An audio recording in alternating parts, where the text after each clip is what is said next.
a first-generation Nigerian. My parents came here years ago.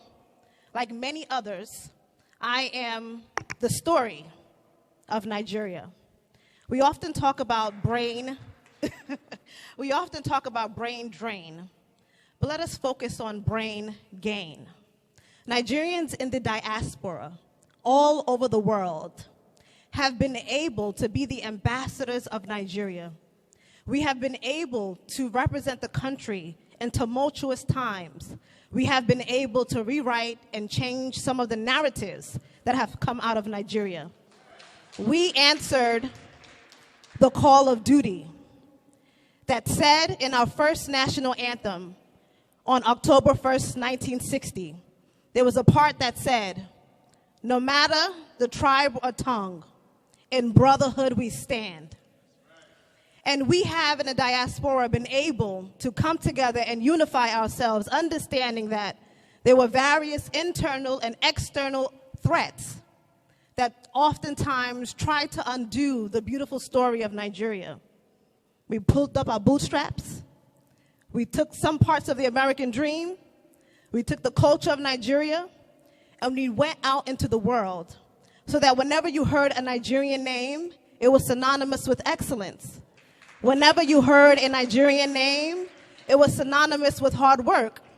Whenever you heard a Nigerian name, you knew that education was paramount in the household.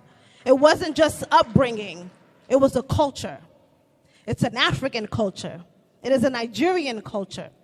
So I don't tend to use this platform to focus on the issues that are not peculiar to Nigeria, the issues that are global issues that other countries also endure, but to focus on the glory of what Nigeria is. I am a testament to that. Born and raised here, I took the culture. I look at the world in a dual vision. I'm a product of the American dream. I'm the product of my Nigerian parents' prayers. And I understood that wherever I go, I was a representative not only of my home, but of my other home, right? Nigerian home. And that when I would walk into meetings and when I would be the youngest person on the board or the youngest faculty or the only woman of color, I knew that there was more things that I had to represent than just myself or just my qualifications or just where I've been at. There was a generation that was just like me, first generations who were just like me, who were born here in the United States, who also had that call to duty. There's a part in that anthem, in our national anthem, that says, "It is a great gain to be able to pass the flag to future generations without stain."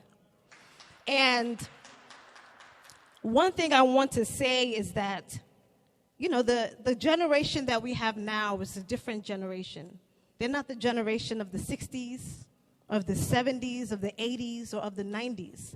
We are a generation with so many things that are at our disposal, a generation that is exposed to the many global issues that are out there, a generation, if tapped into, can be the human capital of the world. That is what we have been able to do. So the brain gain that all the other countries have experienced by Nigerians in diaspora is one of our glories. That is the new turning point. That is what Tobi Amosun, who is the fastest hurdler in the world, I look at her with almost symbolic as a baton, basically saying, here's the baton to the next generation. How will you rewrite the new future? How will you patch or make things or be the bridge back home? How will you be able to change some of the global narratives that are there? Any issues that the country face, I always say they're not peculiar to Nigeria. They're not the only story of Nigeria. Chimamanda Adichie said, always beware of the danger of a single story. The ability to pick up your phone and only hear negative news. The cynicism that often comes about with inundated with the things that are going wrong. Can we take today to focus on what has went right? Can we take a day to focus on the things that we have accomplished as a country? There's nowhere in the world that you will not see, even in high positions, a Nigerian that is there. There is not one person that you can account to that doesn't have a medal or a recognition of the highest degree that comes from our homeland. Those are things that are glorious, despite the checkered history, despite whatever issues they may face. We are the ambassadors. And I often plead unto the young people who are the first generations Nigerians to also understand that you too have a call to duty. That when we sing that national anthem, when you sing the American national anthem, you remember your own anthem, the anthem of your parents, the struggles that they also went to have you here, to raise you here. Now you are afforded with this exposure, with the opportunity, and what will you do with it? Our accomplishments are not just our own. We have a responsibility to ensure that the next generation is trained to be the leaders that we need, whether here or back home. My call and my responsibility is to ensure that the same experience, the same opportunities that I've had here in the United States should also be the same experience and opportunities that someone who was born in Nigeria or in any other country should also have. My geographic location should not be what promotes my potential. And the vast potential and human capacity that we have in Nigeria, that continues to need to be nurtured, needs to be protected, and it needs to be tapped into.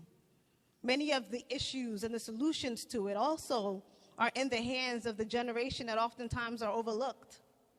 The generation that can see the issues and be quick on their feet, who are fast thinkers, who have exposure to some of the resources that can change many of the narratives that come out of Africa. But today we celebrate the triumphs and the accomplishments of so many people in the diaspora and back home who, despite whatever they may have faced, continue to persevere, continue to move forward, continue to hurdle to glory. As the country continues to go in the election phase and we are, transitioning into a new leadership, my hope is that we continue to protect, we continue to serve, and we continue to lead the country into glory so that we are a beacon of light of leadership not only on the continent, but in the world. I want all of us to continue to be the ambassadors that we are called to be, to continue to write the beautiful story of Nigeria, that no matter where we go, the respect, the legitimacy, the credibility is found in our hands. It's not just the responsibility of elected officials. It also takes the responsibility of active citizenry. It takes the responsibility of good and ethical and integral citizens here and back home to continue to move the country forward. We are the beacon of light in the African continent, and we will continue to be. And we join hands with other African countries. We join hands with all of our global partners and well-wishers that we will continue to use all of our resources that are available to us, that are natural to us, that are protected for us, to move the agenda of what is excellent about Nigeria forward. I thank you for having me here today. I thank the mayor for honoring Nigeria and for always continuing to create commissions that excel and that do well. I remember years ago, under Mayor Cory Booker, we had the African Commission, and I was the chair for humanitarian affairs and social advocacy right here while I was a graduate student at Rutgers. And we're here now years later, and I'm happy that the tradition continues, that no matter the leadership and position, that the country continues to be recognized. Thank you so much today, and I wish Nigeria a blessed leadership and a blessed election season, and for us to continue to move forward in the way of excellence. Thank you.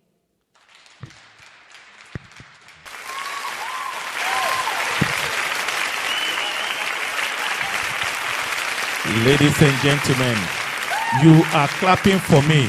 Please put your hands together for our keynote speaker, former Clinton Global Initiative Ambassador, Professor Yetunde Omede. Wow.